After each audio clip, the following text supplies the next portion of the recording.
નમસ્કાર મિત્રો, હું ભટલ પેસ યુટ્યુબની આ ચેનલમાં આપ સૌનું સ્વાગત કરું છું. દોસ્તો, આપણી પાસે આવી જન્મ તારીખ હોય અને ઘણી બધી જન્મ તારીખ હોય અને આ જન્મ તારીખને આપણે શબ્દોમાં ફેરવવાની હોય તો એક બે તારીખ હોય તો આપણે ખૂબ સહેલાઈથી નંબરમાંથી આપણે વર્ડમાં એને કન્વર્ટ કરી દેતા હોઈએ છીએ. પણ ઘણી બધી જન્મ તારીખ હોય તો પછી આવું સ્ટીરિયોટાઇપ વર્ક કરવામાં આપણને તકલીફ પડતી હોય છે. તો આપણે ફક્ત માઇક્રોસોફ્ટ વર્ડની મદદથી આ કરી શકીએ છીએ. ચાલો જોઈએ કેવી રીતે કરી શકાય. આ માટે હું ડેટનો ડેટા લઉં છું. અહીંયા મારી પાસે 10 ડેટ છે. જુઓ, આ 10 ડેટ જે છે એને આ 10 જે ડેટ છે એને હું નંબર ફોર્મેટમાં છે, નંબર સિસ્ટમમાં છે, તો એને હું શબ્દોમાં એટલે કે વર્ડ ફોર્મેટમાં કન્વર્ટ કરવા માગું છું. તો સૌથી પહેલાં હું આ 10 જે ડેટ છે એને સિલેક્ટ કરી લઉં છું, એટલે કે પસંદ કરી લઉં છું. અને તમે અહીંયા આગળ બરાબર જુઓ, એક બાજુમાં નિશાન છે આવું, અને કોપાઇલોટ કે છે. માઇક્રોસોફ્ટની આ સુવિધા છે, વર્ડ, પાવર પોઈન્ટ, એક્સેલ ત્રણેયમાં આવે છે. અને કોપાઇલોટ કહીશું આપણે, આર્ટિફિશિયલ ઇન્ટેલિજન્સ પર કામ કરે છે. અહીંયા પણ આ નિશાન છે, જુઓ, કોપાઇલોટ, અને અહીંયા પણ છે. હવે હું આની પર ક્લિક કરું છું. આની પર ક્લિક કરતાં એક નવું પોપઅપ મેનુ ઓપન થાય છે અને લખ્યું છે, જુઓ, રાઇટ અ પ્રોમ્પ્ટ. એટલે હું આની પર ક્લિક કરું છું. એટલે અહીંયા આગળ આ જે પોપઅપ મેનુ છે, ડ્રાફ્ટ વિથ કોપાઇલોટ, આની અંદર મારે પ્રોમ્પ્ટ આપવાનો છે. ચલો, હું પ્રોમ્પ્ટ આપું છું. આની અંદર મારે પ્રોમ્પ્ટ આપવાનો છે અને આની અંદર હું પ્રોમ્પ્ટ આપું છું, write this dates in word format.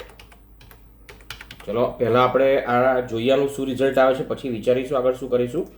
Generate કરું છું.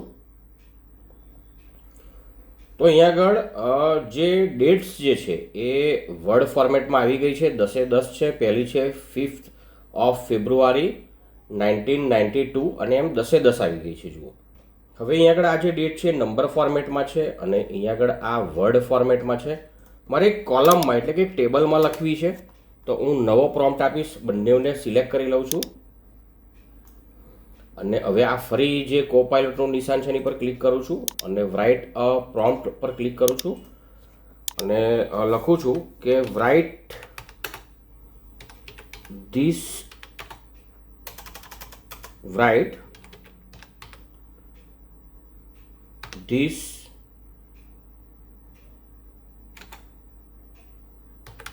dates in table.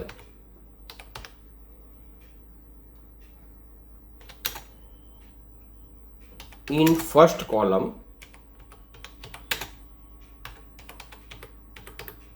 number format,